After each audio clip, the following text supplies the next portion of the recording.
So, guten Tag. Jetzt mache ich endlich mal die Bonus-Episode und streame nebenbei, auch wenn es gerade Montag um 10:30 ist. Aber vielleicht schaut ja doch noch mal irgendjemand zufällig vorbei. Aber ich nehme es hauptsächlich jetzt nur mal für YouTube auf. Oh, super. Ich kann das wieder nicht überspringen. Dankeschön. Gut. Endlich. Archive. Ein bisschen... Wenn ich irgendwo hinspringen, wo zumindest ein bisschen Hintergrundmusik ist. Ist ja doof. Ohne. Moment. Wo ist Security? Security fand ich hatte coole Musik. Da. Springen wir da mal hin. Sieht way out. Mann, da wird man richtig nostalgisch. Ja, das waren Zeiten, nicht wahr? Schaut euch um, als wir hier noch... Oh, ist das lange her. Da werde ich ja richtig... Ah, ja. Das war was. Das war was. Da waren wir noch auf dem Pfad ganz links und hatten all das noch nicht vor uns. Ja, schöne Zeiten. Aber natürlich auch alles danach. Was danach kam, das recht schöne Zeiten. Egal. Weswegen ich eigentlich hier bin. Toll ausgerechnet. Heute bin ich wieder so richtig heiser. Machen wir das Beste draus. Also, erstmal schauen. Ups. So. Was davon ich jetzt überhaupt lese. Weil es gibt auch so Sachen, die sind jetzt nicht so besonders interessant. Zum Beispiel die Erklärung vom AB Room. This is where you play the AB game. It appears to be in an elevator car. There are 6 AB rooms in the warehouse on floor A. From the left, they are referred to as first, second, third, etc. The interior of each room is identical to the others, with a voting device on the wall and a hatch in the ceiling. Gut, na gut. Ganz uninteressant war es ja vielleicht doch nicht. AB Gate. Now this refers to the door of the AB room. Most elevator doors open horizontally, but this one opens and closes vertically. Was, echt? Mir gar nicht aufgefallen. Most elevators also include a safety feature that prevents the door from closing if anything obstructs it. These doors have no such safety feature. Das heißt, man könnte sich da voll reinklemmen. Each participant has a bracelet attached to their left wrist. If a participant breaks the rules or fails to fulfill certain conditions, then a set of 4 needles in the bracelet will inject them with 2 chemicals in succession. Ja, das wissen wir. There are 2 situations which are supposed to come off. Ja, das ist nicht interessant. AI is short for artificial insemination, which is a process by which eggs are fertilized without the use of a male organ. It is commonly used in the breeding of dairy cattle and pigs, but has also been... Oh, I'm being told that in this case AI stands for artificial intelligence, which is another thing entirely. Well, wasn't that helpful? Have a nice one. Words 0 the third, also Zero Junior, der Hase, Lagomorph, says before he leaves. There are a few variations. Have a nice trick, have a nice trap, have a nice traitor. Das fand ich immer recht unsinnig. Das klingt irgendwie so nach typischem Japanisch-Englisch, aber gut. Quantum Computer. Quantum Computer. Genau, drück einfach mal den falschen Knopf. A device built by Tom Kwan. Boys, Idaho commuter. That's actually a lie. A quantum computer is a highly advanced machine that uses quantum phenomena such as superposition and entanglement to perform calculations. Let's say, for example, that you want to determine the prime factors of 5183. A von Neumann-style computer, let's call him Paul, would say, can I divide it by 2, 3, 5? And just run through numbers like that until it got the answer. Mr. Kwan, on the other hand, the computer, not the imaginary computer, would just look at 5,183 and say, obviously, it's 71 times 73. A traditional computer with n bits can only be in one of 2 hoch n, wie sagt man denn nochmal, hoch auf Englisch, to the power of n, glaube ich, states at once. But a quantum computer with n qubits can be in up to 2 to the power of n states simultaneously. This means a quantum computer can complete calculations that are currently impossible. That's amazing, Mr. Quant. Are you seeing anybody? Florey graffiti. Someone has written 2 Milkmen Go comedy on the wall in the warehouse floor on Florey. Presumably refers to a pair. Yeah. What is the Nonary game? It's a deadly game that 9 people have been forced to play. The official name is Nonary Game Ambidix Edition. As part of the Nonary game, the participants must also play the Ambidix game. Ja, das ist ja nichts. Nonary Game Rules. Ja, das kam auch im Spiel. Supplementary Rules brauchen wir auch nicht.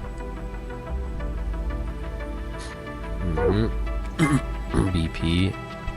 Brauchen wir auch nicht. Number 9 door. Anyone with 9 or more BP can open the door and escape the Nonary game, so in a sense this door could be considered the ultimate goal of the participants. Once the number 9 door closes after someone with 9 BP has opened it, there is no way to open it again. Stimmt ja gar nicht. Ach doch, die haben ja bei ihrer Rückkehr haben die ja die andere Tür aufgemacht. During his explanation, Zero the Third said the number 9 door can't stay open more than 9 seconds. This is not strictly correct, however. The time period Zero the Third is referring to is the time when the door is fully open. That means that if one takes into account the time when the door is opening and when it's closing, it is open for somewhat more than 9 seconds. Meine Güte, was eine Arschbalderei. Total Lunar Eclipse. Hey! Ich meine mich zu erinnern, dass irgendjemand, war das nicht sogar Patrick, irgendjemand im Let's Play im Stream hatte mal angemerkt, dass auf der Zeitschrift das Datum, die Uhrzeit 16:50 Uhr steht, was die korrekte eigentlich 16:52 Uhr gewesen wäre. Und schau mal hier. Hier haben sie es richtig. At certain times the sun, earth and moon align in such a way that the moon is completely within the earth's shadow. This causes the moon to appear reddish-brown in color as light from the sun passes through Earth's atmosphere and reflects off the moon's surface. Incidentally, the game refers to a lunar eclipse on New Year's Eve in 2028, which is, or rather will be, an actual event. It will be visible only in the Eastern Hemisphere at 16:52. Ich habe vergessen, was WT heißt. Irgendeine Time halt.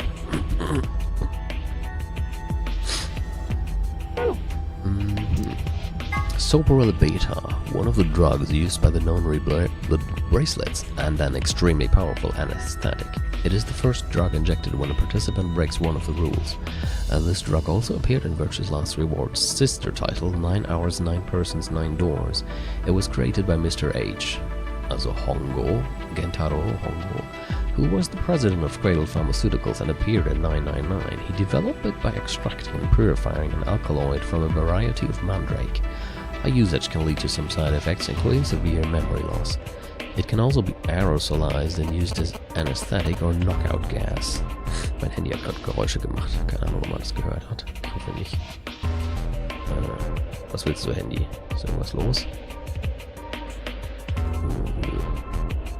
Sieht nicht so aus.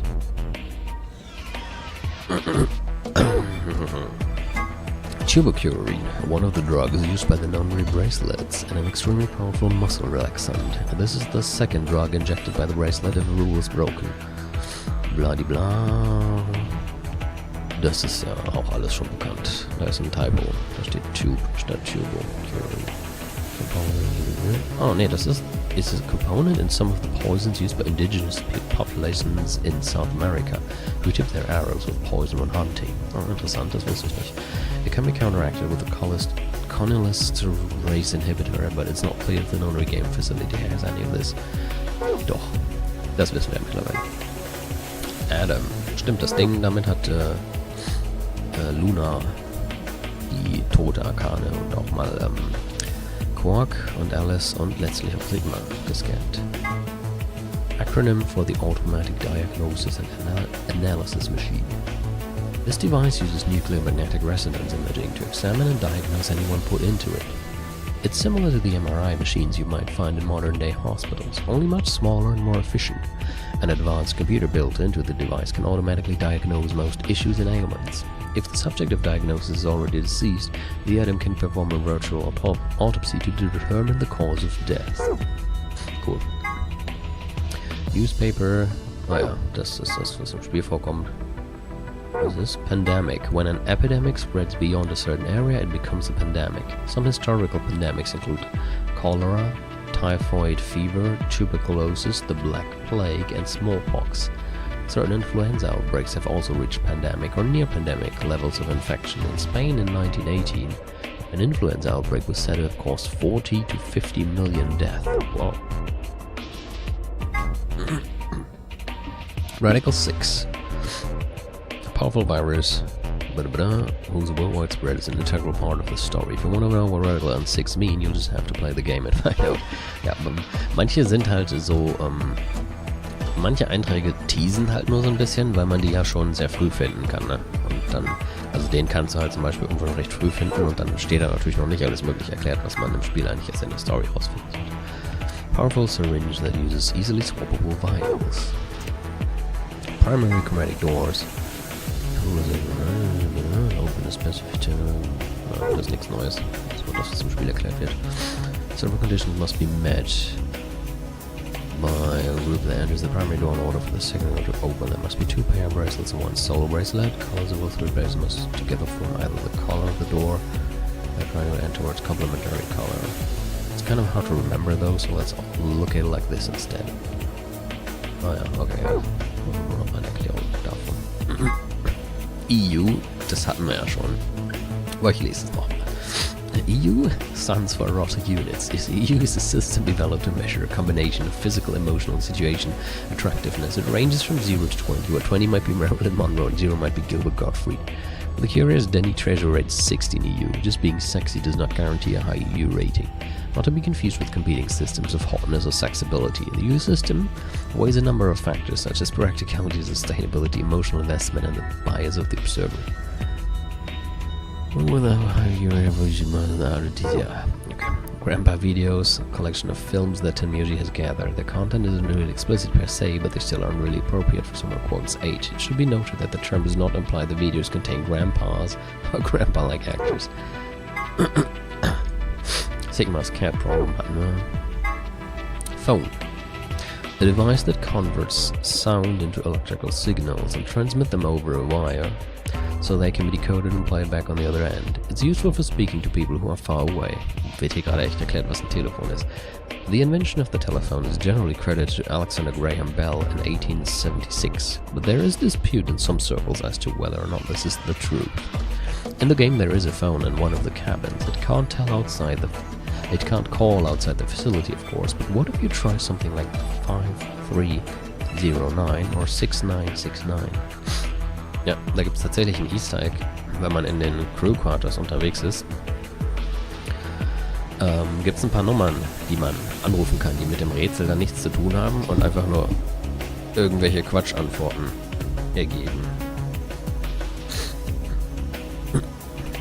Aber das kann ich jetzt gerade nicht so gut ausprobieren. Golem. The golem is an anthropomorphic creature from Jewish folklore. Golems are made from clay and will obey any orders given to them by their creators without question, although they tend to take instructions very literally. A golem is created by performing a holy ritual, then kneading the clay into the shape of a person, chanting a spell and writing the Hebrew word emet, truth, on the golem's forehead. Erasing the E changes the word to met, which is Hebrew for death. Doing this deactivates the golem. Interessant. Golem. One of the golems found in the nonary game facility is discovered lying on the maintenance table in the golem bay. His product ID is GTMCMGOLM. He asks to be referred to by the last bit, which is of course golem. Much to his surprise, this ends up being pronounced like golem anyway. On a side note, GTMCMGOLM stands for Golem Type Male Cockney Model Number GOLM. Deswegen hat er so einen Cockney-Dialekt. Chinese Room. The Chinese Room is a thought experiment developed by American philosopher John Searle to contest some of the ideas about artificial intelligence. The experiment itself is explained in more depth in the game, but the general idea behind it is to pose the question, do intelligent responses indicate actual understanding? Searle contests that a computer could be programmed to respond intelligently in conversation with humans, so much so that it would seem to be human itself, but that it would not necessarily, or perhaps could not, actually understand what it was saying. Of course, this raises the question, how can we know that human minds are not, in essence, Chinese rooms? Can we really say that we understand the things we say, or are we just simulating understanding? Turing test. The Turing test is designed to gauge a computer's ability to exhibit intelligent behavior, first developed by British mathematician Alan Turing. The test has 3 participants, a human judge, a human subject, and a machine. The judge engages in conversation with the human and the machine, and if the judge cannot determine who is the machine and who is the human, the machine is considered to have passed the Turing test. When Phi mentions that perhaps she and her companions have been captured to perform a test, she is referring to the Turing test. Supplementary Golem, an acronym for General Purpose Autonomous Labor Electronic Machine. Golems are robots developed and sold by an American corporation called Hephaestus Systems. Some of the units in this facility, however, have had their software significantly enhanced by C. Rhodes Sr., also Sigma. A portion of them have also been given ABT, created by Z. Rhodes Sr. Incidentally, ABT is short for Artificial Biological Tissue.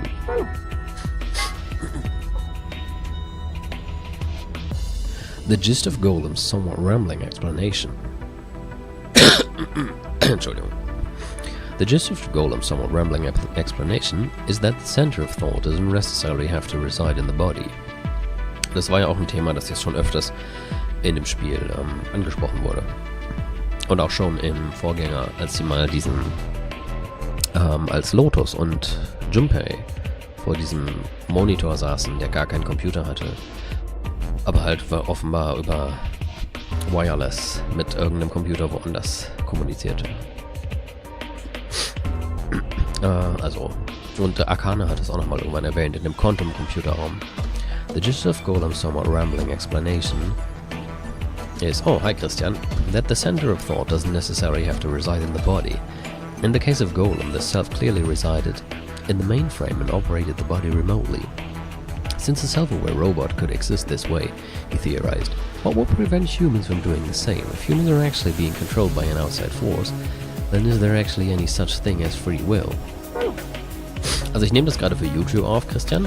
Ich bin deswegen jetzt auch schon auf Seite 5. Aber ich habe mir gedacht, ich streame es einfach nebenbei auch nochmal, falls irgendjemand zufällig gerade da ist und reinschauen will. Wo war ich? Da. Jetzt kommt Seite 6. Wound. Ah, okay, das ist nicht weiter interessant. Das ist die Wunde von Akane. Oder steht da was? Nee. Coroner. Not to be confused with the coroner. Ja, nee, okay. Not to be confused with the coroner. A coroner is a government official who assists law enforcement by investigating the causes of death and dealing with the paperwork and logistics surrounding corpses. Das Coroner wurde ja mal erwähnt, als es darum ging, was Luna eigentlich genau ist. Weil erwähnt wurde, dass sie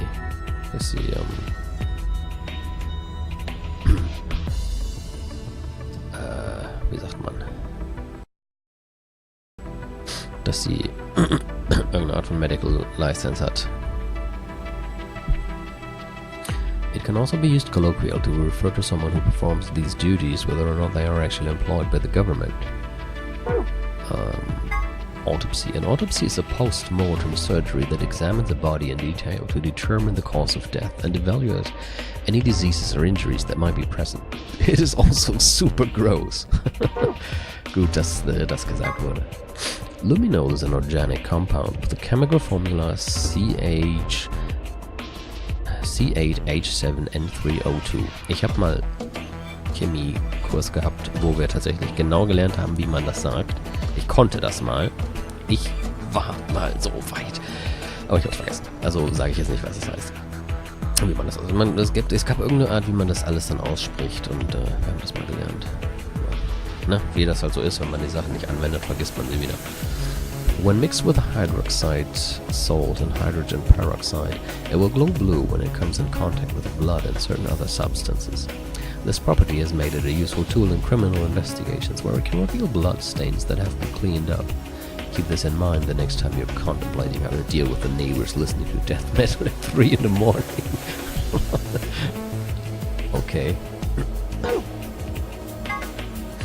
At first glance, K's bracelet seems different from the others. Specifically, it appears to be attached to his suit. Although the design is slightly different, it is not a part of his suit. The bracelet is attached directly to his wrist, with the face looking out through a hole in his armor. Just like the other bracelets, it will only come off when he escapes, when his heart stops beating.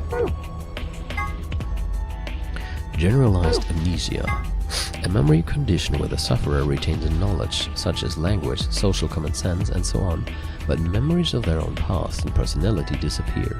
Its cause is usually psychological, but in rare cases it can be caused by serious head trauma. Kay suggested that an extremely painful breakup might have been the cause of his condition, but generalized amnesia usually requires a much more powerful trigger than breaking up with someone. In fact, a painful breakup often has the opposite effect. You want desperately to forget, but find that to be impossible, which leads to all sorts of other mental disorders, or so the person sitting behind me says. Okay. Cooked food. Twice cooked pork. A Sichuan dish, ich weiß nicht, wie man das ausspricht. It is made by pan-frying pork, cabbage, bell peppers and green onions with dubon or tiam for flavor. Paella, nasi goreng, Schnitzel. Hier steht einfach nur, was das für Essen ist. Yucca, Borscht, Tom Kai, Chef's Pasta. Chef's Pasta, whatever the chef feels like making. Sometimes you don't know what it is until you take a bite. Sometimes you don't even know that. Okay. Der Rest ist offenbar nur normales Zeug. Das sind alles die Sachen, die der Roboter beim Chinese Room gesagt hat, glaube ich. Have a nice, noch mehr. Have a nice trauma, trace, trumpet. Trumpet? What the fuck? Free the Soul. An emerging religious organization with a rapidly growing membership. Some figures claim their congregation numbers over 1 million in countries across the world. Originally, the organization called itself Free the Soul of Y, but later dropped off Y to become simply Free the Soul of Y? Wo steht das denn? Free the Soul of... Moment, ist das überhaupt ein Y? Vielleicht ist es ja auch ein griechisches Symbol. Lasst mich mal eben was nachschlagen hier.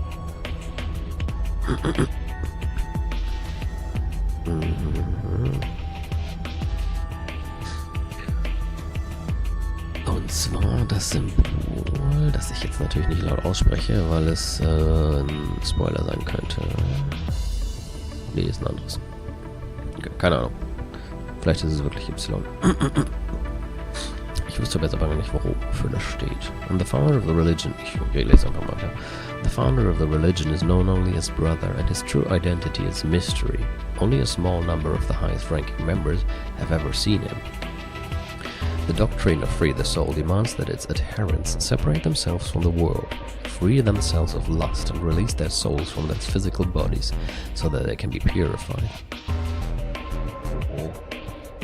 Its followers believe that they will be born again as a new race, and that the world will be transformed into a place of equality with no conflict or poverty. Considering how a peaceful world of equality with no conflict or poverty usually plays out in the movies, they seem like a pretty scary group of people.